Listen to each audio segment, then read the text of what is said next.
ଗପଟି ହେଉଛି ଅଦ୍ଭୁତ ନୀରବତା। ଜାନୁଆରୀ 2002 ବେତାଳ କଥା ଆମେ ପଢୁଛନ୍ତି। ଅଦ୍ଭୁତ ନୀରବତା। ପୁଷ୍ପନଗର ରାଜା ସୁଶାନ୍ତ ଥିଲେ ଅତ୍ୟନ୍ତ ଜ୍ଞାନୀ ଓ ଭଦ୍ର। ସେ ସାଧୁଜନ ମାନଙ୍କୁ ସାହାଯ୍ୟ କରନ୍ତି, କଳାକାର କବିମାନଙ୍କୁ ସମ୍ମାନ କରନ୍ତି, ଉପହାର ପ୍ରଦାନ କରନ୍ତି। ତାଙ୍କ ରାଜ୍ୟକୁ ସେ ସମୃଦ୍ଧିଶାଳୀ ଆଉ ପ୍ରଜାମାନଙ୍କୁ ସୁଖ ରଖିବା ପାଇଁ ଯେତେ ପ୍ରକାର ପ୍ରଚେଷ୍ଟା ସେ କରନ୍ତି। ସବୁ ପ୍ରକାର ପ୍ରଚେଷ୍ଟା କରନ୍ତି, କୌଣସି ପ୍ରକାର କାର୍ଯ୍ୟରେ ସେ କେବେ ଅବହେଳା କରିନାହାନ୍ତି। ରାଜ୍ୟ ଯାକରେ ପାନ୍ଥଶାଳା, ଅତିଥି ଅଭ୍ୟାଗତଙ୍କ ପାଇଁ ବାଟରେ ଜଳାଶୟ ଏବଂ କୂଅ ପାଣିର ଯେମିତି କୌଣସି ଅସୁବିଧା ହବନି, ସବୁ କିଛି ବ୍ୟବସ୍ଥା ସେ କରିଛନ୍ତି। ଏବଂ ମଝିରେ ମଝିରେ ଛଦ୍ମବେଶରେ ରାଜ୍ୟ ସାରା ବୁଲି ଦେଖନ୍ତି। କିନ୍ତୁ ତାଙ୍କର ଗୋଟିଏ ଥିଲା ଅତି ମାନେ କଡା ନିୟମ। ସେଇଟା ଯଦି ସେ ନିୟମର ଯଦି ଏପଟ ସେପଟ ହେଲା, ତେବେ ସେ ବହୁତ ରାଗି ଯାଆନ୍ତି। ଏବଂ ଥରେ ଯଦି ରାଜାଙ୍କର କ୍ରୋଧର ଶିକାର କାହା ଉପରେ ପଡିଲା, ମାନେ କ୍ରୋଧ ମାନେ ଏମିତି ନୁହଁ ଯେ ଏମିତି ରାଗିଯିବେ, ଯଦି ନିୟମ ବହିର୍ଭୂତ କିଛି କାମ ହେଲା, ତେବେ ସେ ସାଙ୍ଗେ ସାଙ୍ଗେ କ୍ରୋଧକ ରାଗି ଯାଆନ୍ତି ଏବଂ ତାକୁ ବେଳେ ବେଳେ ଦଣ୍ଡ ଦେବେ, କାମରୁ ବାହାର କରିଦେବେ, ରାଜ୍ୟରୁ ବାହାର କରିଦିଅନ୍ତି। ଏମିତି ଏଇ ଗୋଟିକ ଟିକେ ପ୍ରଜା ମାନେ ସହିପାରନ୍ତିନି। କାହିଁକି ନା ସାଧାରଣତଃ ଆମ ମାନଙ୍କର ଯୋଉ ସୁବିଧା ଅସୁବିଧା ଥାଏ, ଆମମାନେ ଟିକେ ଅଳସୁଆ, ଆମର ଭୁଲ ଭଟକା ହୁଏ। ସେ ଅଳସୁଆମି ଯୋଗୁ ହଉ ବା ଆମର ନିଷ୍ଠାପରତା ଅଭାବ ଯୋଗୁ ହୁଏ, ସେତେବେଳେ ଏ ରାଜାଙ୍କର ରୋଷର ଶିକାର ହୁଅନ୍ତି। ତେଣୁ ଲୋକେମାନେ କହୁଥିଲେ ଏଇଟା ହଉଛି ରାଜାଙ୍କର ଗୋଟେ ବଦଗୁଣ।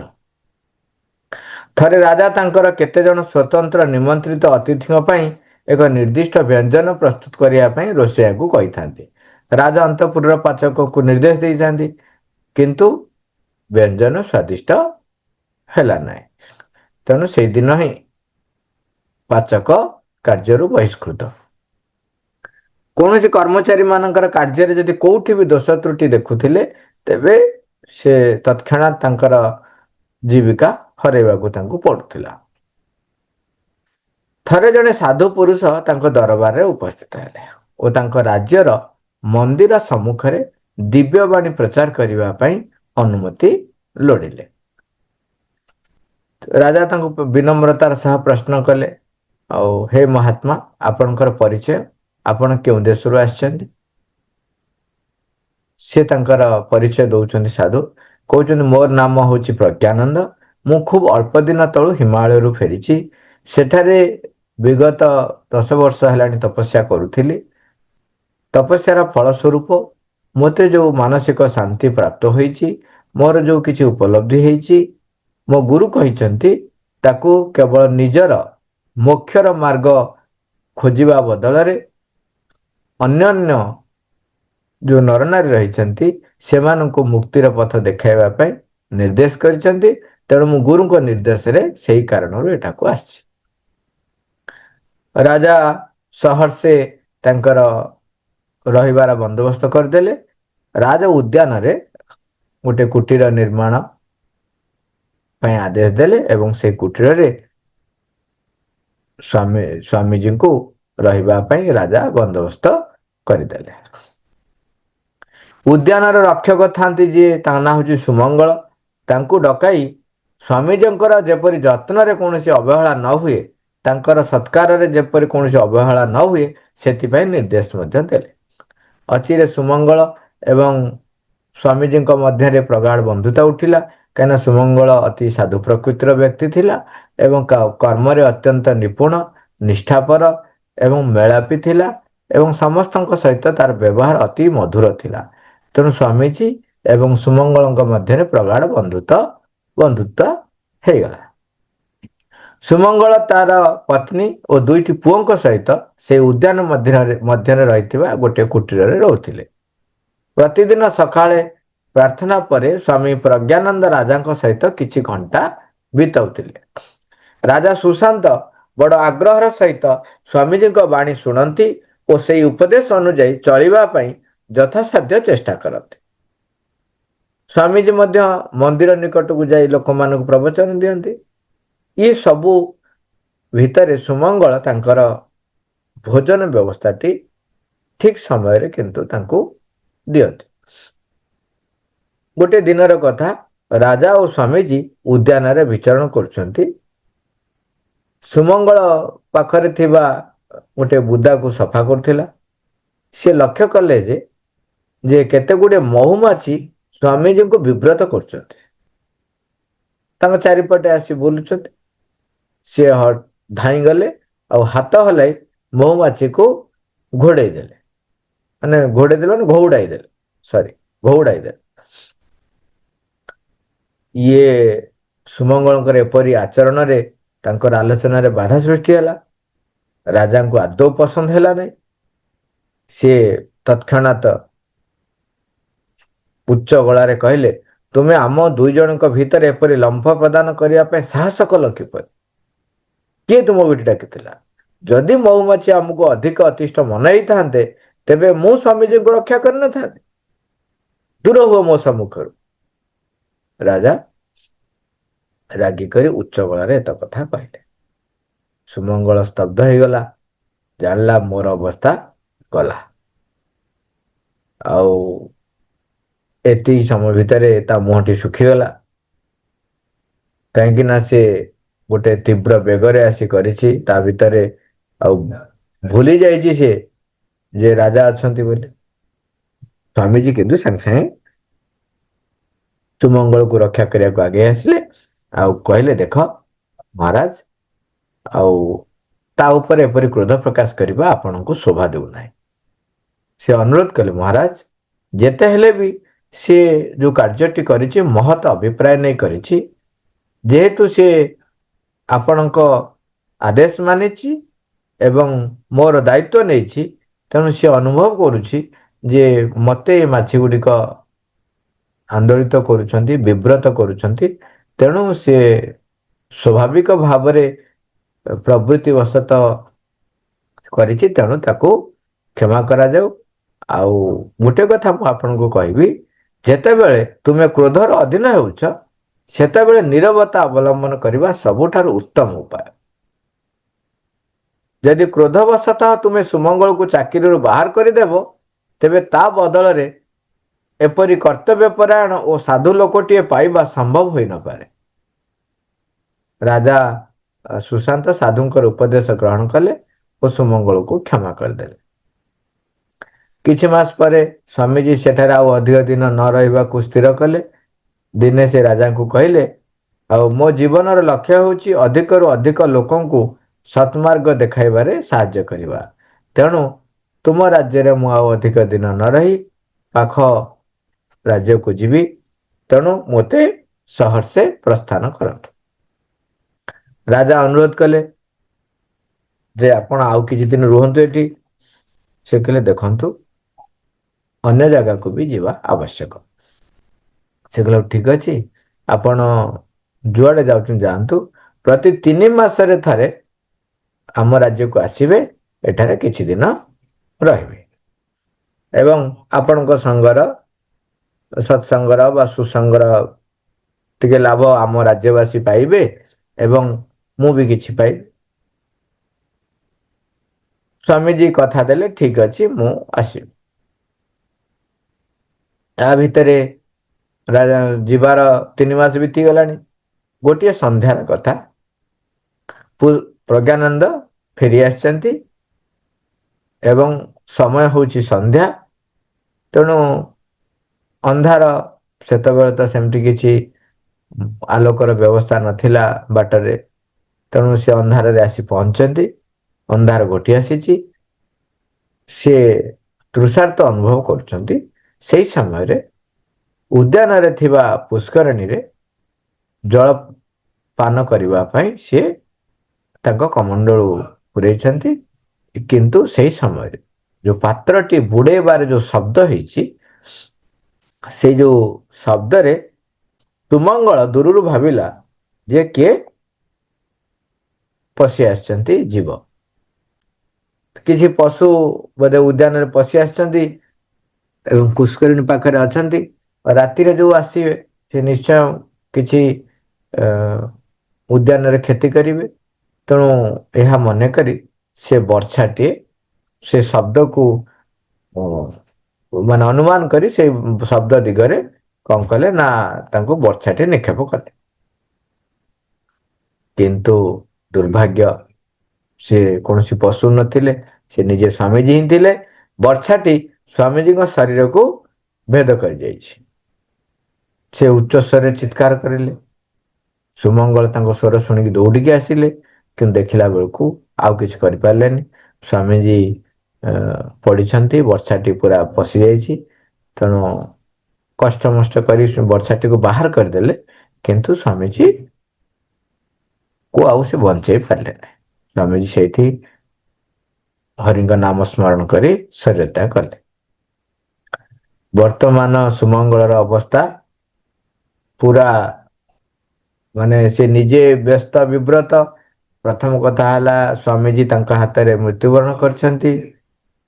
କିନ୍ତୁ ଦ୍ୱିତୀୟ କଥା ହେଲା, ରାଜା ଯେତେବେଳେ କଥାଟି ଜାଣିବେ, ସିଏ ନିଶ୍ଚୟ ତାଙ୍କୁ ମୃତ୍ୟୁଦଣ୍ଡ ଦେବେ। ସିଏ କାନ୍ଦି କାନ୍ଦି ମୃତ୍ୟୁ ପୂର୍ବରୁ ସ୍ୱାମୀଜୀଙ୍କୁ କହୁଛନ୍ତି, ଆଉ ଦେଖନ୍ତୁ ମୋତେ କ୍ଷମା କରନ୍ତୁ, ମୁଁ ତ ଜାଣିଶୁଣି ଏପରି କରିନାହିଁ। ଆଉ କଣ ମୁଁ କରିବି ମୁଁ କିଛି ବୁଝିପାରୁନି। ସ୍ୱାମୀଜୀ ହସୁଛନ୍ତି, କହୁଛନ୍ତି ଦେଖ ମୁଁ ଜାଣିଛି, ମୁଁ ତୁମ ଉପରେ କୌଣସି ରାଗ ରଖି ନାହିଁ କିମ୍ବା ତୁମକୁ କିଛି ଅଭିଶାପ ଦଉନାହିଁ। ମୁଁ ତୁମକୁ କ୍ଷମା କରୁଛି ଏବଂ ମୁଁ ଆଶା କରୁଛି ଯେ ରାଜା ମଧ୍ୟ ତୁମକୁ କ୍ଷମା ଦେବେ। ଏତିକି କହି ସେ ନିଶ୍ୱାସ ତ୍ୟାଗ କଲେ। କିନ୍ତୁ ସୁମଙ୍ଗଳ ଭୟ ଓ ଆତଙ୍କରେ ଥରି ଉଠିଲା। କଣ ହବ ମୋର, କଣ ହବ ମୋ ପରିବାରର? ଏକଥା ଯଦି ରାଜା ଶୁଣିବେ, ସେ ତ ମତେ ରଖିବେ ନାହିଁ ଜୀବନରେ। ତେଣୁ ସିଏ ସେଇ ରାତାରାତି କୁଟୀରକୁ ଯାଇ ନିଜ ସ୍ତ୍ରୀକୁ ଧରି ଦୁଇ ପୁଅ ସିଏ ସେଇ ରାତିରେ ହିଁ ଅନ୍ତର୍ଦ୍ଧାନ ହେଇଗଲେ। ତା ପରଦିନ ପ୍ରହରୀ ମାନେ ସ୍ୱାମୀଜୀଙ୍କର ମୃତ ଶରୀର ଉଦ୍ୟାନ ମଧ୍ୟରେ ପାଇଲେ। ସେମାନେ ସୁମଙ୍ଗଳକୁ ବି ଖୋଜିଲେ, କିନ୍ତୁ ସୁମଙ୍ଗଳକୁ ପାଇଲେ ନାହିଁ। ତେଣୁ ସେମାନେ ଧରି ନେଲେ ଯେ ସୁମଙ୍ଗଳ ସ୍ୱାମୀଜୀକୁ ହତ୍ୟା କରିଛି, ଆଉ ତେଣୁ ଫେରାର ହେଇଯାଇଛି। ସେମାନେ ରାଜାଙ୍କୁ ଦୁଃସମ୍ବାଦ ଜଣାଇଲେ ଏବଂ ସୁମଙ୍ଗଳର ଫେରାର ହେବା କଥା ମଧ୍ୟ ଜଣାଇଲେ। ଇତିମଧ୍ୟରେ ସୁମଙ୍ଗଳ ରାଜ୍ୟରୁ ବାହାରି ଯାଇଛି ଏବଂ ପଡ଼ୋଶୀ ଗୋଟେ ରାଜ୍ୟରେ ଯାଇ ତାର ଜୀବନ ନିର୍ବାହ କରୁଛି। ସେ କିନ୍ତୁ ଯାହା ବି ହେଲେ ଭିତରେ ତ ସେ ରହିଛି ବୋଧ ଯେ ମୁଁ ଭୁଲ କରିଛି ଏବଂ ଏପଟରେ ନିଜ ରାଜ୍ୟ ସେ କଥା ବି ଫେରି ଆସିବା ପାଇଁ ତାର ଭାରି ଇଚ୍ଛା ହେଇଛି। ସେଠୁ ଲୁଚି ଲୁଚି ଥରେ ଜଣେ ତାର ପୁରାତନ ବନ୍ଧୁଙ୍କୁ ସାକ୍ଷାତ କରିଛି, ଯିଏକି ରାଜାଙ୍କ ଦରବାରରେ ଜଣେ ପାରିଷଦ ଅଛନ୍ତି। ତାଙ୍କୁ କହିଲେ, ଦେଖ ତୁମେ ଟିକେ ରାଜାଙ୍କର ମନୋଭାବ ଲକ୍ଷ୍ୟ କର, ଆଉ ସିଏ ସ୍ୱାମୀଜୀଙ୍କ ମୃତ୍ୟୁ ଅପରାଧରେ ମୋତେ କ୍ଷମା କରିବେ କି ନାହିଁ ଟିକେ ବୁଝିକି ମତେ ଟିକେ କୁହ। ତା ମନୋଭାବ ଦେଖ। ସେଠୁ ସେ ତାଙ୍କ ବନ୍ଧୁ ଜଣଙ୍କ ମନେ ରଖିଲେ। ଏଇ ରାଜାଙ୍କ ସହିତ କଥା ହଉ ହଉ ଥରେ ଗୋଟେ ସୁଯୋଗ ମିଳିଲା। ସେ କହିଲେ, ଆଜ୍ଞା ରାଜ ଉଦ୍ୟାନର ରକ୍ଷକ ରାଜାଙ୍କୁ ଉଦ୍ୟାନରେ ଖର୍ଚ୍ଚ ହଉଥିବା କିଛି ଅର୍ଥର ହିସାବ ଦେଉଥାଏ। ସେଇ ସମୟରେ କହୁଛନ୍ତି, ଆଜ୍ଞା ସୁମଙ୍ଗଳ ଖୁବ ଭଲ ଉଦ୍ୟାନ ରକ୍ଷକ ଥିଲା। ସିଏ ଏତେ ଅର୍ଥ ବର୍ବାଦ କରୁନଥାଏ। ମାନେ ସୁମଙ୍ଗଳ ସପକ୍ଷରେ କହୁଛନ୍ତି। ରାଜା କିଛି ଉତ୍ତର ଦେଲେ ନାହିଁ। ପାରିଷଦ ସୁମଙ୍ଗଳକୁ କିଛି ଦିନ ଅପେକ୍ଷା କରିବାକୁ କହିଲେ। 6 ମାସ ପରେ ସୁମଙ୍ଗଳର ଅନୁରୋଧ କ୍ରମେ ପାରିଷଦ ପୁଣି ଥରେ ରାଜାଙ୍କ ସମ୍ମୁଖରେ ତା ସମ୍ବନ୍ଧରେ କହିଲେ। ଏଥର ମଧ୍ୟ ରାଜା ନୀରବ ରହିଲେ, ଗମ୍ଭୀର ରହିଲେ। ପୁଣି 6 ମାସ ବିତିଗଲା। ସୁମଙ୍ଗଳ ଆଉ ସହିପାରିଲା ନାହିଁ। ବହୁତ ବିବ୍ରତ ଅନୁଭବ କଲା। କହିଲା ଯାହା ହବ ହବ, ରାଜାଙ୍କ ସମ୍ମୁଖକୁ ଯିବି, ଭୁଲ ମାଗିଦେବି ଆଉ। ଏଥର ସେ ସିଧାସଳଖ ରାଜାଙ୍କ ଦରବାରରେ ଆସି ପହଞ୍ଚିଲା ଏବଂ ପାଦ ତଳେ ପଡିଯାଇ ସ୍ୱାମୀଜୀଙ୍କର ଅକାଳ ମୃତ୍ୟୁ ସମ୍ବନ୍ଧରେ ସବୁ କଥା ଜଣାଇଲା। କହିଲା, ମହାରାଜ ମୁଁ କୌଣସି ଅଭିସନ୍ଧି ରଖି ଏପରି କର୍ମ କରିନାହିଁ, ମୋତେ କ୍ଷମା କରନ୍ତୁ। ବର୍ତ୍ତମାନ ରାଜା କହିଲେ, ଦେଖ ମୁଁ ସେ ସବୁ ଜାଣେ ସୁମଙ୍ଗଳ, ମୁଁ ଜାଣେ ତୁମେ କୌଣସି ଅଭିସନ୍ଧି ରଖି ଏପରି କର୍ମ ଆଦୌ କରିପାରିବ ନାହିଁ। ଏବେ ତୁମେ ଆମ ରାଜ୍ୟକୁ ଫେରିଆସ, ତୁମ ପୁରୁଣା କାମରେ ଯୋଗ ଦିଅ। ରାଜା ନିର୍ଭରତା ତାଙ୍କୁ ଦେଲେ। କାହାଣୀଟି ଏଇଠି ସରିଗଲା। ବର୍ତ୍ତମାନ ପ୍ରଶ୍ନ ହେଲା ଯେ ଯୋଉ ରାଜା ଅଳ୍ପ କିଛି ଖିଲାପ ହେଲେ କ୍ଷମା କରନ୍ତି ନାହିଁ, ସେ ରାଜା ସ୍ୱାମୀଜୀଙ୍କୁ ଏତେ ଭଲ ପାଉଥିଲେ ଏବଂ ସ୍ୱାମୀଜୀଙ୍କ ଦାୟିତ୍ୱରେ ଥିବା ସୁମଙ୍ଗଳ ଯେ ତାଙ୍କୁ ହତ୍ୟା କରିଛି, ଏକଥା ସେ ଜାଣି ସାରିଲା ପରେ ମଧ୍ୟ ସେ ସ୍ୱାମୀଜୀଙ୍କୁ ସେ ସୁମଙ୍ଗଳକୁ କାହିଁକି କ୍ଷମା କଲେ? ଯଦି ସେ କ୍ଷମା କରିଦେଇଛନ୍ତି ଆରମ୍ଭରୁ, ତେବେ ସେ ନିଜେ ତାଙ୍କୁ ଡକେଇ ପାରିଥାନ୍ତେ। ଅପେକ୍ଷା କଲେ କାହିଁକି ସେ ଆସିବା ପର୍ଯ୍ୟନ୍ତ? ପ୍ରଶ୍ନଟା ହେଲା ଏଇଠି। ତେଣୁ ରାଜାଙ୍କର ଏପରି ବ୍ୟବହାର ଅସଙ୍ଗତ ମନେ ହେଉଛି। ବହିରେ ଅଛି ଯେ ହେ ରାଜନ, ଯେତେବେଳେ ସୁମଙ୍ଗଳର ବନ୍ଧୁ ଉଦ୍ୟାନ ରକ୍ଷକକୁ ପ୍ରଶଂସା କରି ରାଜାଙ୍କ ଦରବାରରେ ପ୍ରଥମ ଦୁଇଥର ପ୍ରସଙ୍ଗ ଉଠାଇଲେ, ରାଜା ସେଥିପ୍ରତି କୌଣସି ପ୍ରତିକ୍ରିୟା ପ୍ରକାଶ କଲେ ନାହିଁ। କିନ୍ତୁ ଯେତେବେଳେ ସୁମଙ୍ଗଳ ନିଜେ ରାଜାଙ୍କୁ ଭେଟିଲା ଓ 2 ବର୍ଷ ପରେ ସ୍ୱାମୀଜୀଙ୍କର ଆକସ୍ମିକ ମୃତ୍ୟୁର କାରଣ ରାଜାଙ୍କୁ ବର୍ଣ୍ଣନା କଲା, ରାଜା ତାକୁ ପୁଣି ଗ୍ରହଣ କରିନେଲେ। ରାଜାଙ୍କର ଏପରି ବ୍ୟବହାର ଅସଙ୍ଗତ ମନେ ହେଉନାହିଁ କି? ତୁମେ କଣ ଭାବୁଛ ଯେ ରାଜା ଯେତେବେଳେ ସୁମଙ୍ଗଳକୁ ଦେଖିଲେ, ସେତେବେଳେ ଯାଇ ସେ ହୃଦୟଙ୍ଗମ କଲେ ଯେ ସେ ସ୍ୱାମୀ ପ୍ରଜ୍ଞାନନ୍ଦଙ୍କ ଉଦ୍ଦେଶ୍ୟମୂଳକ ଭାବେ ହତ୍ୟା କରିନଥିବ? ମୋ ପ୍ରଶ୍ନର ଉତ୍ତର ଜାଣି ସୁଦ୍ଧା ନୀରବ ରହିଲେ ତୁମର ମସ୍ତକ ଶତଧା ବିଦୀର୍ଣ୍ଣ ହେବ। ଏବେ ଉତ୍ତର ଦିଅ। ଯଦି ଉତ୍ତର ନ ଦେବ, ତେବେ ତୁମ ମସ୍ତକ ଶତଧା ବିଦୀର୍ଣ୍ଣ ହେବ ବୋଲି ବେତାଳ କହୁଛନ୍ତି। ରାଜା ଉତ୍ତର ଦଉଛନ୍ତି ଯେ ରାଜା ସୁଶାନ୍ତଙ୍କ ବ୍ୟବହାରରେ କୌଣସି ଅସଙ୍ଗତି ନାହିଁ। ସେ ପୂର୍ବରୁ ଜାଣିଛନ୍ତି ଯେ ସ୍ୱାମୀଜୀଙ୍କ ମୃତ୍ୟୁ ଏକ ଆକସ୍ମିକ ଦୁର୍ଘଟଣା ହୋଇଥିବ। ଏହା ଉଦ୍ଦେଶ୍ୟମୂଳକ ଷଡ଼ଯନ୍ତ୍ର ନୁହେଁ ଏବଂ ସେ ଉଦ୍ୟାନ ରକ୍ଷକକୁ ମଧ୍ୟ ଅନେକ ବର୍ଷ ଧରି ଜାଣିଛନ୍ତି। ତେଣୁ ସେ ଘାତକକୁ ସୁମଙ୍ଗଳକୁ ଧରି ଆଣିବା ପାଇଁ ଆଦେଶ ଦେଇଥିଲେ। ତାହା ଥିଲା ସେତେବେଳେ ତାଙ୍କର ପ୍ରଚଣ୍ଡ କ୍ରୋଧର ପରିଣାମ, କାରଣ ସେତେବେଳେ ସେ ରାଗି ଯାଇଥିଲେ। ସମୟ ଭିତରେ ସ୍ୱାମୀଜୀଙ୍କର ଆଦେଶ ତାଙ୍କର ମନେ ପଡ଼ିଛି ଏବଂ କ୍ରୋଧ ପରବଶ ହୋଇ କୌଣସି ନିଷ୍ପତ୍ତି ନ ନେବା ପାଇଁ ସେ ନିଜେ ସ୍ଥିର କରିଛନ୍ତି। ତେଣୁ ସାଧୁଙ୍କ ଉପଦେଶ ମନେ ପକାଇ ସେ ନୀରବ ରହିଥିଲେ, କାରଣ ତାଙ୍କ ମନରେ ଭୟ ଥିଲା ଯଦି ସୁମଙ୍ଗଳ ତାଙ୍କ ସମ୍ମୁଖକୁ ଆସିଯିବ, ସେ କ୍ରୋଧଟା ଆଗକୁ ପଳେଇ ଆସିବ ଏବଂ ସେ ସାଙ୍ଗେ ସାଙ୍ଗେ ତାକୁ କଠୋର ଦଣ୍ଡରେ ଦଣ୍ଡିତ କରିବେ। ସେଇଥିପାଇଁ ଯେତେବେଳେ ବି ଇଏ ରାଜାଙ୍କ ଆଗରେ କହୁଥିଲେ, ସେତେବେଳେ ସେ ନୀରବ ରହୁଥିଲେ, ମାନେ ନିଜ ଉପରେ ନିୟନ୍ତ୍ରଣ କରୁଥିଲେ। ଯେତେବେଳେ ସେ କିଛି ଦିନ ଆହୁରି ସମୟ ଚାଲିଗଲା, ସେତେବେଳକୁ ଇଏ କଣ ଧୀର ସ୍ଥିର ହେଇଗଲେଣି ଏବଂ ଜାଣିଲେଣି ଯେ ନାଇଁ କ୍ରୋଧ କିପରି ଅମଙ୍ଗଳ କରେ। ତେଣୁ ଏଇ ଗପଟିରେ ଆମେ ଏତିକି କେତେ ଗୁଟେ କଥା ଆମେ ଜାଣିଲେ, ଯେମିତିକି କୌଣସି ପ୍ରତିକ୍ରିୟା ସାଙ୍ଗେ ସାଙ୍ଗେ ନ ଦେଖେଇବା ଏବଂ ଆଉ ଗୋଟେ ହେଲା ଯେ ନିଜ ଉପରେ ନିଜର ନିୟନ୍ତ୍ରଣ ରକ୍ଷା କରିବା ଏବଂ ଯୋଉ ନୀତି ବା ଯୋଉ ନିୟମ, ଯୋଉ ଶୃଙ୍ଖଳା କରିଛନ୍ତି ତାହା ଅନ୍ୟମାନଙ୍କର ମଙ୍ଗଳ ପାଇଁ କରିଛନ୍ତି, ତାହା ବି ଠିକ। ଯଦି ତା ଭିତରେ କେବେବି କେହି କିଛି ଉଦ୍ଦେଶ୍ୟମୂଳକ ଭାବେ କରିନାହିଁ, ତେବେ ତାକୁ କଠୋର ଦଣ୍ଡ ଦିଆ ନ ଯିବା ଉଚିତ। କଠୋର ଦଣ୍ଡ ଦିଆ ନ ଯିବା ଉଚିତ। ଉଦ୍ଦେଶ୍ୟମୂଳକ ଭାବେ ଯଦି କରିଛି, ତେବେ ତାକୁ ସେ ଦଣ୍ଡ ଯୋଗ୍ୟ କଣ ଦଣ୍ଡ ଦିଆଯିବ ସେଥିପାଇଁ ସ୍ଥିର କରାଯାଇପାରେ।